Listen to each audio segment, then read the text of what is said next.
네, 여러분 반갑습니다. 오늘은 좀 특별한 방법으로 여러분들과 함께하는 시간을 가지려고 합니다. 목사님께서 얼마 전에 말씀 시간에 우리에게 소개시켜준 책 기억하세요? 근성이란 책인데요. 너무나 좋은 책이에요. 같은 운명, 다른 태도. 여러분, 이 근성이란 말이 무슨 말입니까? 근성이란 말을 쳐보면 이 근성이란 말은 태어날 때부터 지니고 있는 근본적인 성질을 말하는 거죠. 뿌리가 깊게 박힌 성질, 뿌리의 성질, 내 속에 있는 어떤 뿌리 깊은 성질을 말하고 있는 건데, 노예라는 말이 붙으면 굉장히 부정적인 말이 되는 거죠. 노예 근성, 혹은 뭐 냄비 근성이란 말도 있죠. 근데 이 책의 저자가 말하고 싶은 것은 이런 노예 근성이나 거지 근성, 뭐 냄비 근성 이런 것을 말하고 있는 것이 아니라 뭔가 긍정적인 의미의 근성을 말하고 있는 거거든요. 그런데 그 긍정적인 의미의 근성을 저는 나의 뿌리가 어디에 있느냐, 어떠한 근거를 가지고 있느냐에 따라서 삶의 내용이 달라진다고 생각을 하는데요. 여러분 성경을 인터넷 찾을 때 홀리 바이블을 참조하세요. 홀리 바이블인데요. 홀리 바이블 or.kr 를 치시면 이 성경 홀리넷이 떠요. 모든 성경을 여러 가지 언어로 볼 수 있는 사이트인데요. 여기에서 뭐 시편을 한번 제가 찾아보도록 하겠습니다. 시편 1편 1절을 제가 찾아보겠습니다.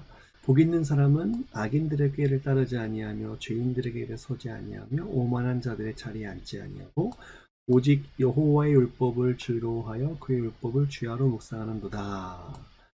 이 사람이 어떤 사람이냐면 그는 시냇가에 심은 나무가 시절을 따라 열매를 맺으며 그 잎사귀가 마르지 아니함 같으니 그가 하는 모든 일이 다 형통하리로다 그랬습니다. 자, 여기 보시면 시냇가에 심은 나무가 있죠. 나무가 시냇가에 심겨졌다는 것은 그 뿌리가 그 물가에 닿아서 그 잎사귀가 마르지 않고 그가 하는 모든 일이 다 형통할 것이다 라고 되어 있는데, 그 이유가 있다면 그 뿌리가 물가에 닿았기 때문에 그렇습니다. 하나님의 율법을 즐거워하고 그 율법을 주야로 묵상하는 그 사람이 나의 뿌리가 영원히 마르지 않는 시냇가에 심겨진 나무와 같은 모습이 되어서 우리가 마르지 않는 삶을 살 수 있다는 거예요. 우리의 삶이 하나님이 함께 하시는 형통의 삶을 살 수 있다는 것을 알 수가 있습니다. 그래서 여러분 매일마다 우리 교회가 하고 있는 매일 성경을 꼭 같이 하면서 하나님 말씀에 우리의 뿌리를 두었으면 좋겠어요. 매일 성경이 책이 없으신 분들은 이렇게 인터넷 접속해서 보시면 매일 성경 너무나 잘 되어 있습니다. 매일 성경을 검색하시고 오늘의 묵상으로 들어가시면 돼요. 오늘의 묵상에 들어가시면 여기에 다양한 매일 성경들이 소개가 되고 있고요. 그 다음에 여기 읽기표를 보시면 우리 스케줄에 따라서 2021년 1월 달에 이러한 스케줄에 따라서 본문이 진행되고 있다는 것을 볼 수가 있고, 오늘이 1월 30일이죠. 1월 30일인데 지난주에 말씀을 한번 가서 보시면 지난주 토요일이죠. 지금으로부터 일주일 전 본문에 어떤 내용이 있었냐면 예수님께서 바람과 물결을 꾸짖으셨다 라는 말 나와 있죠. 그리고 바람과 물을 명함에 순종하는가 하더라 라는 말씀이 있어요. 예수님께서 바람과 물을 순종시키셨다 라는 것을 알 수가 있습니다. 제가 좀 타이핑으로 쳐보겠습니다. 자연 위에 계신 예수님의 권위를 우리가 보았을 때, 예수님의 권위, 바람과 물이 예수님께 순종하느냐라고 되어 있죠. 자, 그 다음날 우리가 어떤 말씀을 나누었냐면, 거라사인의 땅에 이르러가지고 귀신 들린 사람을 만나죠. 잘 아는 귀신이죠. 어떤 귀신이냐면 이게 군대 귀신이에요. 30절에 보시니까 너의 이름은 무엇이냐? 군대다 라고 나옵니다. 여기에서 말하는 군대라는 것은 당시 로마의 연대급 약 2,000명 가량에 되는 레기온이라는 단어가 쓰여졌거든요. 굉장히 강력한 힘을 가지고 있는 귀신. 그런데 이 귀신에게 어떻게 하시죠? 예수님께서 여기 보시면 귀신이 예수님을 두려워하죠. 그리고 나서 32절에 귀신들이 그 돼지에게로 들어가게 허락하심을 간구하니 이에 허락하시니, 귀신들이 그 사람에게서 나와 돼지에게로 들어가니 그때가 비탈로 내리다가 호수에 들어가 몰사했다. 자, 여기 보시면 자연 다음에 귀신. 근데 귀신인데 군대 귀신이죠. 예수님의 권위가 지금 귀신보다도 더 큰 거예요. 자연도 명령해서 잠잠하게 하셨고요. 그 다음에 귀신에게도 명하여서 돼지에게로 들어가라 라고 말씀하셨기 때문에 예수님의 권위는 대단한 것입니다. 자, 그 다음에 우리가 지난주에 묵상했던 말씀을 하루 더 건너뛰어서 보겠습니다. 1월 25일 월요일에는 어떤 내용이 있었습니까? 자, 여기 보시면 12해를 혈루증으로 앓는 중에 12해를 혈루증이라는 것은 여자의 몸에서 자궁에서 피가 멈추지 않는 병이에요. 이건 불치병입니다. 그리고 12년 동안 혈루증을 앓았어요. 이 12라는 것은 이스라엘에서 완전 숫자를 의미하는 거거든요. 이 여인이 치료를 받지 못하고 돈만 쓰고 세월만 보내고 고통만 받고 있는 상황이었거든요. 그 상황에서 예수님 앞에서 피가 멈추게 되는 일이 일어나게 됩니다. 그래서 예수님께서 누가 내게 손을 내었느냐라고 하시죠. 그러니까 이 여자가 결국 주님 앞에 나와서 고백하지 않습니까? 자, 여기에 보시면 예수님의 권위는 질병, 그것도 불치병이죠. 불치병보다 위에 계신다라는 것을 알 수 있습니다. 자, 이거 군대 귀신이라고 적어볼게요.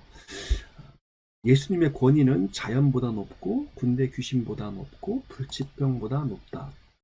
자, 그 다음에 있었던 말씀의 내용이 무엇입니까? 49절에 보시면 사람이 와서 말하되 당신의 딸이 죽었나이다 라고 고백하죠. 그때 예수님께서 50절에 두려워하지 말고 믿기만 하라, 그리하면 딸이 구원을 얻으리라 라고 말씀하십니다.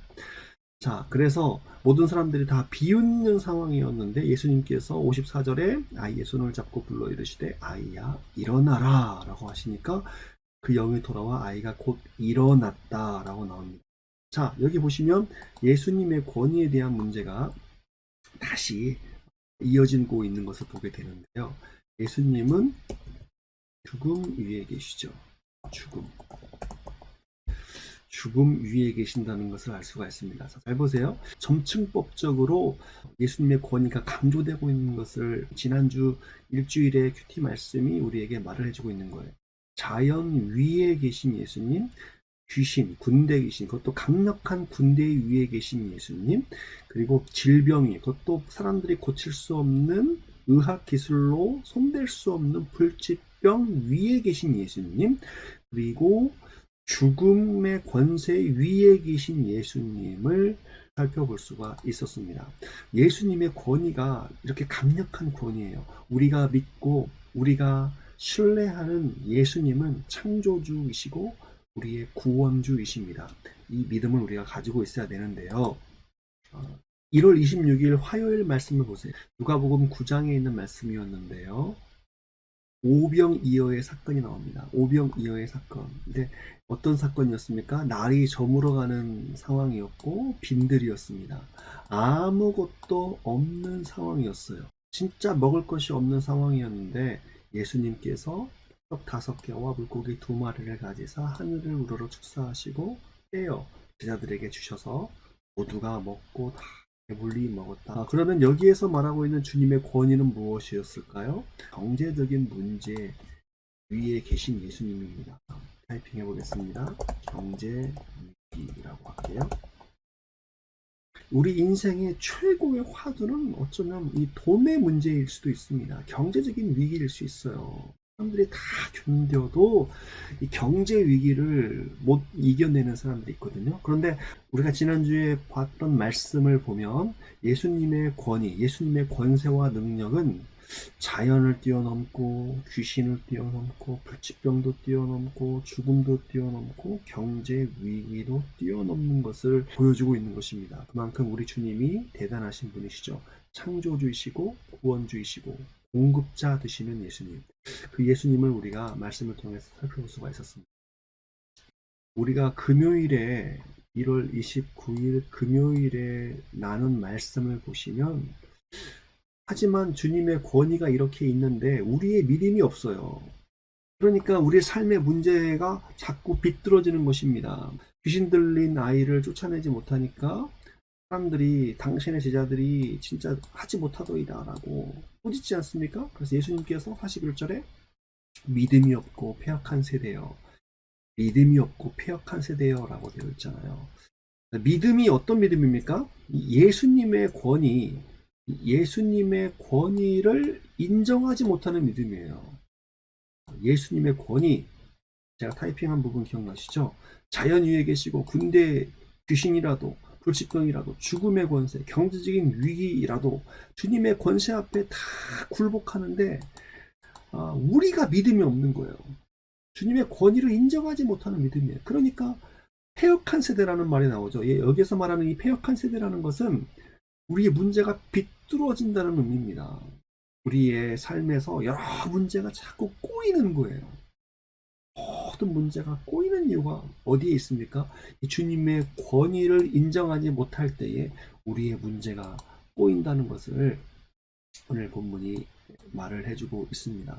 여기 보세요. 43절. 다 하나님의 위엄에 논란이라 라고 되어 있죠.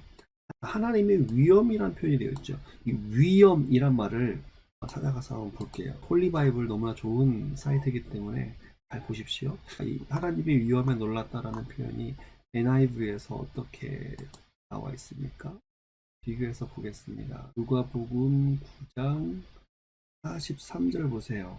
Greatness of God이라고 되어 있죠. 하나님의 크심이에요. 그러니까 믿음의 문제는 권위의 문제입니다. 권위를 인정하느냐, 권위를 내가 무시하느냐의 문제예요. 내가 병을, 나의 죽음, 나의 경제적인 문제를 내가 컨트롤하려고 할 때에 문제가 꼬이게 되는 거예요. 하나님의 크심, 이 하나님의 greatness, 하나님의 위대하심이 축소가 되는 거예요. 하나님의 이 위대하심을 경험하는 삶을 우리가 원한다면 내가 작아지는 수밖에 없습니다. 내가 축소가 되어야 하나님이 확대가 되시는 거예요. 나의 권위가 무너져야 주님의 권위가 세워지는 것입니다. 권위의 문제예요. 믿음은 권위의 문제고 내 삶이 비뚤어지거나 꼬이지 않기 위해서는 주님의 권위가 서는 수밖에 없습니다. 그런데 이 교만한 우리 인생은 제자들의 모습과 너무나 같죠. 자, 그 다음에 어떤 사건이 일어나게 됩니까? 바로 제자 중에서 누가 크냐 하는 변론이 일어나니, 이것이 우리가 지난주에 있었던 본문의 내용이죠. 누가 크냐 하는 변론이 그 뒤에 일어나는 이유가 뭐가 있습니까? 권위의 문제에 있어서 아직도 자기 자신의 모습을 버리지 못했다는 거예요. 자기가 큰 줄 알아요. 누가 더 크냐? 주님이 크심을 보고 우리는 그분 앞에 겸손을 고백해야 되는데, 못된 인간의 죄성은 항상 자신의 권위에 관심이 있고 여기에 몰두해 있어요.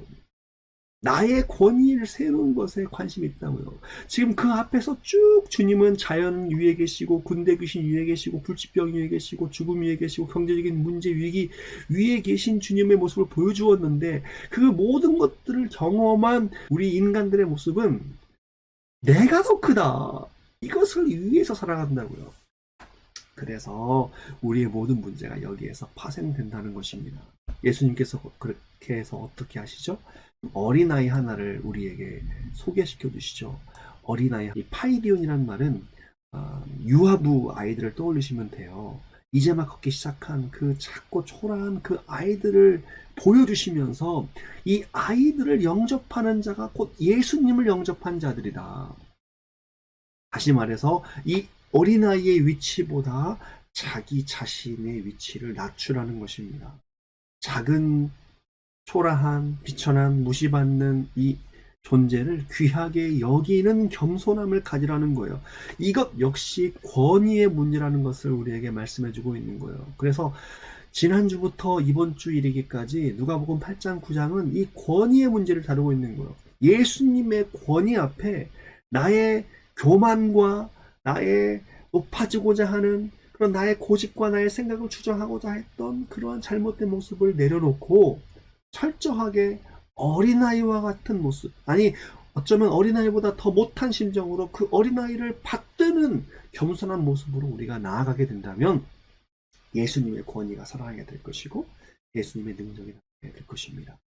우리의 환경 속에서 악의 영들의 또한 질병 가운데 우리의 죽음까지라도 혹은 우리의 경제적인 위협과 압박이 우리를 억압한다 할지라도 우리는 그 가운데서 예수님의 권위를 인정해야 되는 것입니다. 그럴 때 우리의 믿음의 효과가 나타나게 될 것이고 그럴 때 우리의 삶은 꼬인 곳으로부터 다시 풀려지는 역사가 나타나게 되는 것입니다. 앞에서 언급한 근성, 우리의 근성은 말씀의 근성이어야 됩니다. 우리의 근성, 우리의 뿌리는 말씀의 뿌리를 두어야 되고 그 말씀의 뿌리는 결국 예수님의 권위로 우리가 향하게 됩니다. 주님의 권위 아래서 우리가 겸손하게 된다면 우리는 주님께서 일하시고 주님께서 위대하게 되시고 주님께서 영광 받으시는 삶을 살게 되는 것입니다. 항상 주님의 권위 앞에 순복하고 순종하는 수 있기를 주님의 이름으로 부탁드립니다. 기도하겠습니다. 하나님 아버지 감사합니다. 오늘 권위에 대한 말씀을 우리가 지난 한 주간의 큐티를 돌아보면 우리의 삶의 내용들을 살펴보면 너무나 주님의 권위가 무시될 때가 많이 있습니다.